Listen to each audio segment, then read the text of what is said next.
దేశంలో ఎక్కడా లేని విధంగా మహిళలకు ఉచిత ప్రయాణ సౌకర్యం కల్పించడమే కాకుండా వారిని ఆర్టీసీ బస్సులకు యజమానులు చేసిన ఏకైక రాష్ట్రం తెలంగాణ రాష్ట్రం అన్నారు మంత్రి పొన్నం ప్రభాకర్. ఒకప్పుడు నష్టాల్లో ఉన్న ఆర్టీసీ ఇప్పుడు లాభాల బాట పట్టి దేశంలోనే నెంబర్ 1 ప్రజా రవాణా వ్యవస్థగా నిలిచిందని స్పష్టం చేశారు. ప్రస్తుతం రాష్ట్ర వ్యాప్తంగా 10,000కు పైగా ఆర్టీసీ బస్సులు విజయవంతంగా నడుస్తున్నాయని తెలిపారు. కరీంనగర్ జిల్లా తిమ్మాపూర్ మండలంలోని వాగేశ్వరి ఇంజనీరింగ్ కాలేజీ నుంచి కరీంనగర్ ఎన్టీఆర్ విగ్రహం వరకు మంత్రులు పొన్నం ప్రభాకర్, అడ్లూరి లక్ష్మణ్ ఆర్టీసీ బస్సులో ప్రయాణించి విద్యార్థులు, మహిళలతో ముచ్చటించారు. ప్రజాపాలన ప్రభుత్వం బాధ్యతలు స్వీకరించిన కేవలం 48 గంటల్లోనే ఉచిత బస్సు ప్రయాణ హామీని అమలు చేసిందని గుర్తు చేశారు.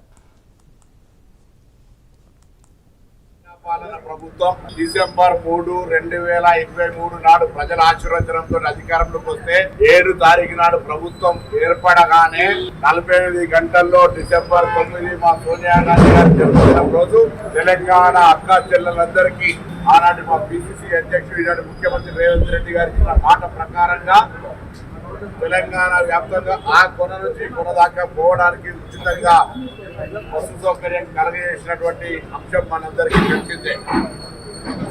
ఉచిత బస్సు సౌకర్యం కలగజేయడంతో పాటుగా అప్పటి వరకు అపరిష్కృతంగా ఉన్నటువంటి అనేక సమస్యలు, ఉద్యోగులకు సంబంధించినటువంటి అంశాలు, ప్రయాణికుల సౌకర్యాలకు సంబంధించినటువంటి పెరుగుతున్నటువంటి రద్దీకి అనుగుణంగా బస్సుల సంఖ్యను పెంచడము, కొత్త రూట్లను వేయడము, స్థానికంగా ప్రజల అభిప్రాయానికి అనుగుణంగా అనేక మార్గాల్లో బస్సులు నడిపే కార్యక్రమాన్ని తీసుకుంటూ ఉన్నాం.